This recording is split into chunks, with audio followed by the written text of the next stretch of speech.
예, 안녕하세요. 10장을 시작하겠는데요. 10장은 증폭기의 주파수 응답이라고 나와 있어요. 그죠? 10장의 내용은 뭐냐면, 지금까지 우리가 증폭기의 이득을 그, 알아보고자 할 때, 회로상에 있는 커패시타를 항상 임피던스를 0으로 놨잖아요. 그죠? 예를 들면은 지금, 뭐, 음, 공통 2m 회로가 이렇게 있을 때, 그죠?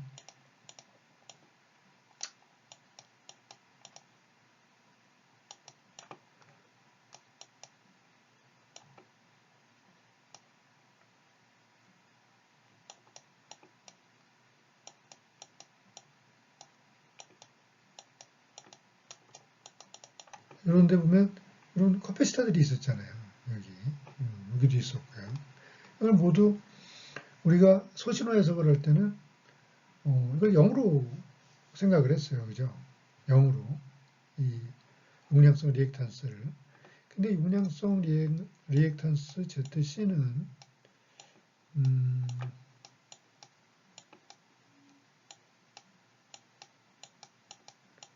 2파이 FC분의 1이죠. 단위는 물론 이제 오음이고요. 단위는 오음이고요. 자, 그러면 주파수가 0일 때는 물론 무한대에 저항이 되겠고요. 주파수가 이제 서서히 올라가면 주파수가 올라가면 ZC는 점점 적어지겠죠, 그죠? 부모 텀에 있으니까요. 그러니까 처음에는 이게 굉장히 큰 저항이에요. 주파수가 낮을 때는 그죠? 그러다가 점점 커지니까 이제 작아져서 나중에는 이제 이 주파수가 굉장히 높은 대역의 주파수 영역에서 우리가 AC 해석을 하고 있다. 이런 가정을 하기 때문에 이 커패시타를 0ohm짜리 저항으로 간주를 해왔던 거죠. 자, 그런데 그러면 0ohm이 아니면 어떻게 되겠느냐? 예를 들어 주파수가 낮은 대역에서 지금 이득을 구하고자 해요. 그럼 이건 굉장히 큰 저항이겠죠. 그러면 이 여기서 나온 신호는 이 베이스 영역으로 들어가지 못하고, 그죠? 다 여기에 걸려버릴 거예요. 그럼 신호가 베이스 영역으로 들어가야 베이스형으로 들어간 신호의 진동에 의해서 여기 IC가 커졌다 작아졌다 하는 거잖아요. 근데 뭐 이것 때문에 들어가지 못하는 거죠. 그러니 입력과 출력의 이득이 작아질 수밖에 없죠. 다시 말하면 주파수가 낮은 지역에서는 주파수가 작으면 이득도 작아질 수밖에 없다. 여기도 마찬가지예요. 이 코페시타도 만약에 이것이 저항이 크다면 주파수가 낮은 영역에서는 신호가 부하로 가야지 이득이 되는 거잖아요. 이게 V 아웃이잖아요. 그죠? 근데 신호가 다 여기 걸린단 말이에요. 부하에 걸리지 못하고. 그게 이득이 떨어질 수밖에 없어요. 그죠? 여기도 마찬가지예요. 이 저항이 커지면 이 병렬 저항이 돼버리잖아요. R2와 코페시타가. 병렬 저항이 되면서 이 저항값이 그전에는 0이 돼버렸기 때문에 이득이 컸었는데 R이 프라임 더하기 6억 병렬의 합정이 돼버리잖아요. 그럼 이득이 툭 떨어지죠.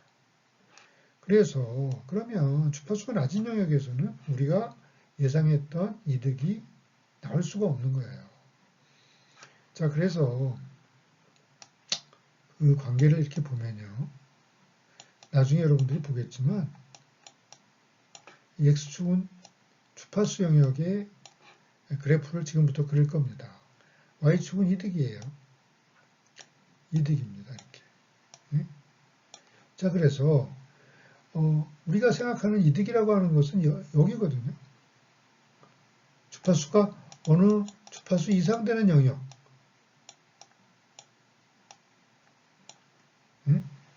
FCL이라고 할까요? FCL이라고 하는 어떤 임계 주파수가 있어요. 그 임계 주파수부터 시작해서는 이득이 이제 평탄하게 가는 거예요. 이제 요 영역부터 우리가 이 주파수의 영역부터 우리가 이 리액탄스가 0이라고 간주를 했던 거죠. 그렇기 때문에 주파수에 관계없이 항상 일정한 이득을 취할 수 있었던 거죠. 그런데 그렇지 않다는 거예요. 그거보다 낮은 영역에서는 이득이 이렇게 감소한다는 겁니다. 그리고 주파수가 아주 높이 올라가잖아요.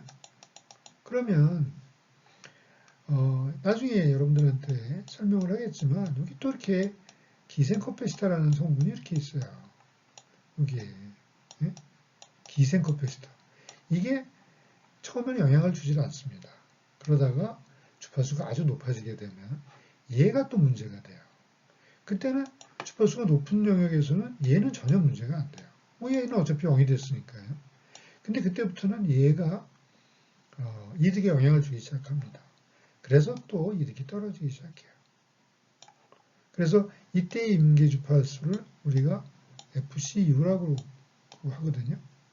그래서 이번 장은 어떻게 보면 이 두 개의 임계 주파수, 다시 말하면 주파수가 낮은 대역에서 증가하다가 어느 시기부터 이제 이렇게 그 동일한 상수 형태의 이득이 나오는 이 시발점, 그 FCL이라고 하는 임계 주파수를 구하고 어느 주파수 이상 되면 또 이게 낮아지기 시작하거든요. 그 또 위에 있는 그 임계 주파수 값을 구하는 거예요. 그게 이제 10장에서 하는 일입니다. 그 10장에서의 내용은 뭐냐면 그전에 우리가 쭉 여태까지 알고 있었던 이득은 항상 상수텀이다 하는 게 아니라는 거죠. 그래서 그게 아니니까 그러면 그보다 어디부터 그러면 상수텀이 아니고 또 그 주파수는 어디에 위치하느냐 그걸 알아내자는 거죠. 네. 그게 이제 10장에서 공부를 할 내용입니다. 자, 그래서 우리가 지금 10장을 공부하려면 어떤 특정 그 터미널로지에 대한 그 이해가 좀 있어야 돼요. 네? 그게 이제 데시벨이라는 거거든요. 그래서 지금 데시벨이라고 나오는데요. 예, 이 용어에 대해서 좀 설명을 하고 하겠습니다. 데시벨은 이게 이제 우리가 이득을 AV라고 하잖아요. 전압이득. 이건 전력이득이에요. 전력이득. 네? 전력이득의 로그 함수를 취하고 거기에 10을 곱한 것을 우리가 데시벨이라는 단위를 씁니다. 자, 그럼 이것이 왜 전압이득으로 취하면 왜 20이 되느냐? 이거는 이제 10의 로그에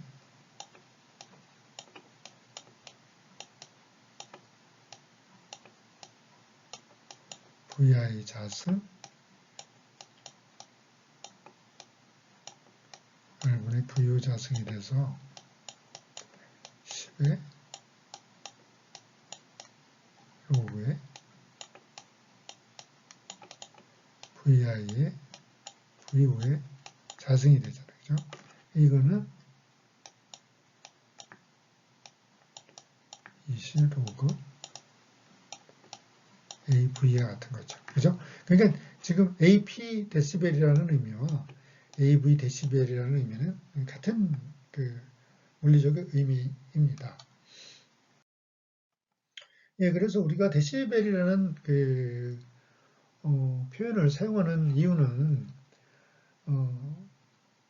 그 단순 사용의 그 편의성을 위해서라고 생각하면 됩니다. 예를 들면 그 전압이득 같은 값은 굉장히 큰 값이거든요. 그 값을 뭐 몇만, 몇십만, 56만, 아니면 7만 5,600, 뭐 이렇게 그 우리들이 알고 있는 일반 상수값으로 표현을 하게 되면 그 수가 굉장히 크죠. 그죠? 굉장히 큰 값입니다. 보통 일반적으로. 그렇게 되면 그걸 듣는 사람도 그리고 말하는 사람도 와닿지를 않아요. 그죠? 근데 이렇게 로그 함수를 사용하게 되면 숫자가 이제 굉장히 작아지죠. 굉장히 작아집니다. 그래서 뭐 몇십만이라고 하는 것도 뭐 100dB 안에서 이렇게 표현이 되고 하잖아요. 그러니까 표현하는 숫자가 뭐 100단위 안에서 이렇게 왔다 갔다 하는 거예요. 그러니까 굉장히 그 느낌이 오죠. 아, 100dB다. 그러면 뭐 이게 어느 정도의 이득을 표현은 어느 정도 신호가 커지는 거구나 하는 그런 감이 잘 온다는 거죠. 표현을 하는 사람도 그렇고 실제로 이제 여러분들이 필드에 나가서 엔지니어끼리 이제 어떤 이득을 표현할 때는 다 데시벨을 쓴다고 생각하면 돼요. 자, 그리고 두 번째 이유를 보면요. 뭐가 있냐면 지금 여러분들이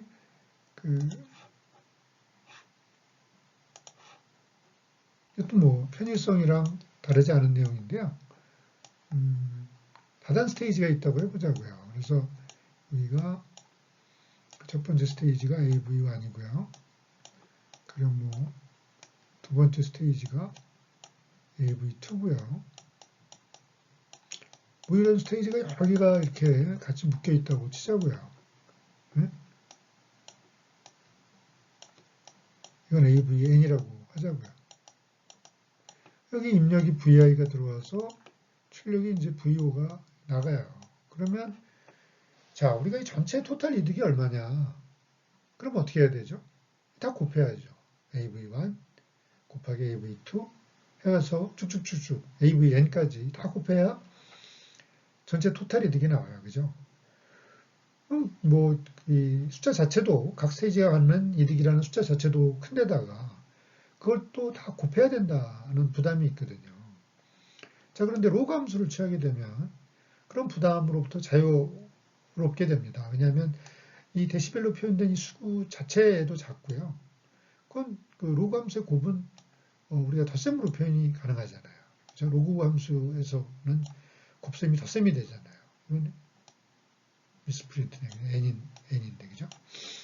자, 그러면, 뭐, 덧셈이니까, 일단 그, 사용하는 사람이 느낌이 좀 편할 거 아닙니까? 그죠? 그런 사용의 편의성이라고 생각을 하면 돼요. 왜 데시벨을 굳이 써야 되느냐. 뭐, 그 이외의 이유는 없는 것 같고요. 자, 우리가 그 10장에서 이제 그래프를 그릴 때 보면, 아까 제가 그 첫 장에서 여러분들한테 보여줬던 그래프랑 유사하죠. 그죠? X축은 주파수고 Y축은 이득이 이제 데시벨로 나타나 있어요. 그죠? 자, 그런데 이 X축 주파수도 역시 보면, 자, 보면 여기 10으로 나와 있죠? 여기 100이에요. 1000, 만, 그죠? 10의 1승, 10의 4승, 10의 3승, 그렇잖아요. 이것도 데시벨로 나타나요. 이건 또 로그 함수로 나타낸 거예요. 로그 함수요. 로그 함수로 나타내기 때문에, 아까 제가 FCL이라고 그랬잖아요. 이건 FCU고요. 그죠? 이 두 개가 한 공간 안에서 표현이 가능한 거예요. 로그 함수를 썼기 때문에. 이게 만약 로그 함수를 안 쓰면 100이 여기면 10만은 이 노트북을 뚫고 나갈 거 아니에요. 그죠? 그러니까 그런 면에서 10장에서 표현되는 모든 그래프는 이와 같이 로그 함수로 표현된다고 생각하면 되겠습니다. 예, 요 그래프가 이제 아까 FCL이라고 하는, 그죠? FCL이라고 하는 임계 주파수를 표현하고 있는 건데요. 보면은 데시벨을 쓰고 있죠. 3dB, 마이너스 3dB죠. 0dB, 0dB라는 건 뭐예요? 일반 그 이득으로는 1이죠. 1. 1에다가 로그 함수 씌우면 0 되잖아요. 그죠? 그러니까 0dB다 하는 거는 입력과 출력의 비가 같다. 그죠? 그런 얘기고 마이너스 3dB라는 건 0.707. 다시 말하면 입력이 2였으면 출력은 0.707이 나온다. 이런 얘기거든요. 근데 이게 굉장히 의미 있는 숫자예요. 0.707이요. 좀 이따 보시면 알겠지만 굉장히 의미 있는 숫자인데 0.707이라고 표현하는 건 어색하잖아요. 이건 3dB라고 마이너스 3dB다 이렇게 표현하는 건 굉장히 편하잖아요. 그죠? 일단 사용자가 그 숫자의 의미가 굉장히 훨씬 마이너스 0.70 그냥 0.707이죠. 마이너스가 아니라 그냥 0.707이라고 하는 것보다는 마이너스 3dB라고 하는 것이 훨씬 편하게 느껴진다는 거죠. 지금 여러분들은 어떤 느낌으로 받아들일지는 모르겠지만 나중에 가면 그렇습니다. 자, 여기서도 쭉 데시벨 대비 이제 이득을 우리가 일반적으로 알고 있는 숫자의 개념으로 표현하고 있는데요. 여기서 뭐 0dB다 그러면 일반적으로 이제 이득이 1인 걸 의미하고요. 0.707이다 그럼 뭐 마이너스 3dB. 예. 이 두 개는 다른 건 뭐 모르겠지만 이 두 개는 꼭 여러분들이 기억을 하고 있기 바랍니다. 예. 다음에는 이제 이번 장에 본격적으로 들어가기에 앞서서 필터라는 것에 대한 개념을 여러분들이 조금 알고 들어가는 게 좋습니다. 그래서 지금 보면 두 개의 필터가 보이거든요. 하나는 고역 통과 필터, 하나는 저역 통과 필터. 이 두 개의 필터가 보여요. 근데 필터의 모양을 보니까 그 구성을 보니까 뭐 그냥 입력 AC 신호가 들어가고 그 회로 구성은 R과 C로 구성됐어요. 저역이나 고역이나 똑같네요. 그죠? 단지 다른 점이 있다면 고역에서는 저항을 그 출력 단자로 간주를 한 거고요. 저역은 커피스타를 출력 단자로 설정을 한 거예요. 자, 그렇게 되면 전혀 다른 기능의 필터가 된다는 거죠. 어디에서 출력을 빼내느냐에 따라서요. 자, 한번 생각을 해보자고요. 뭐 또 그 말을 하자면 용량성 리액턴스는 2파이 FC분의 1이잖아요. 그렇죠? 주파수가 낮으면 굉장히 큰 저항이에요. 즉 고역의 경우를 보자고요. 고역 같은 경우는 고역 통과 필터라는 거는 높은 주파수는 통과를 시키고 낮은 주파수는 통과를 안 시키겠다는 거거든요. 자, 낮은 주파수에서는 ZC 이것이 굉장히 큰 저항이에요. 굉장히 큰 저항. 낮은 주파수에서는요. 그럼 어떻게 되겠어요? 입력 신호가 모두 여기 걸릴 거 아니에요. 주파수가 낮으면. 그러면 출력에는 아무 신호도 안 걸리겠죠. 다시 말하면 신호가 나타나질 않는다는 거예요. 그죠? 그러니까 그 주파수가 낮은 영역에서는 출력에는 아무 신호도 나타나지 않아요. 자, 그런데 주파수가 높아졌어요. 굉장히 높아져서 ZC가 0이 됐다고 가정을 해보자고요. 그러면 입력 신호는 모두 출력에 다 나타날 거 아니에요. 자, 지금 말씀드린 것처럼 주파수가 낮은 영역에서는 출력이 0이고, 그죠? 주파수가 아주 높아지게 되면 출력이 입력하고 똑같아지는 거잖아요. 그죠? 물론 지금 어디에서부터 그것이 갈리는 건, 그 분기점이 어디냐는 건 나중에 얘기를 할 거고요. 어쨌든 낮은 대역에서는 분명히 통과를 안 시키고 높은 대역에서는 신호를 통과시키잖아요. 그죠? 자, 저역 통과 필터를 볼까요? 자, 얘는 똑같은 원리예요. 주파수가 낮은 영역에서는 용량성 리액턴스가 아까 굉장히 크다 그랬잖아요. 그러니까 심지어 만약에 F가 0이라 그러면 모든 입력 신호는 출력에 다 나타나는 거예요. 그러니까 저역 주파수가 낮은 영역에서는 있는 신호는 입력 신호의 주파수가 낮다면 그럼 출력이 다 나타나요. 근데 입력 신호의 주파수가 높은 신호가 들어오면 그때는 신호가 다 여기 걸리기 때문에 여기는 아무 신호도 나타나지 않아요. 그래서 이걸 우리가 저역 통과 필터라고 하는 겁니다. 네? 따라서 이 두 개의 필터의 내용을 보니까 뭐 어떤 똑같은 구성이지만 어떤 놈은 주파수 영역에 따라서 높은 놈을 통과시키고 어떤 놈은 낮은 놈을 통과시키고 그런 그 특성이 확연하게 달라지는 걸 알 수가 있어요. 그죠? 네? 네. 지금까지 뭐 어쨌든 그것이 다음 시간에 할 어떤 필터에 대한 내용에 대한 아주 개략적인 설명을 한 거고요. 다음 시간에는 이런 물리적인 어떤 의미에서의 필터의 특성이 아니라 수학적으로 라플라스 트랜스폼을 이용해서 우리가 그것을 입증하는 과정을 공부하도록 하겠습니다. 네, 오늘은 여기까지 하고요. 예, 수고 많으셨습니다.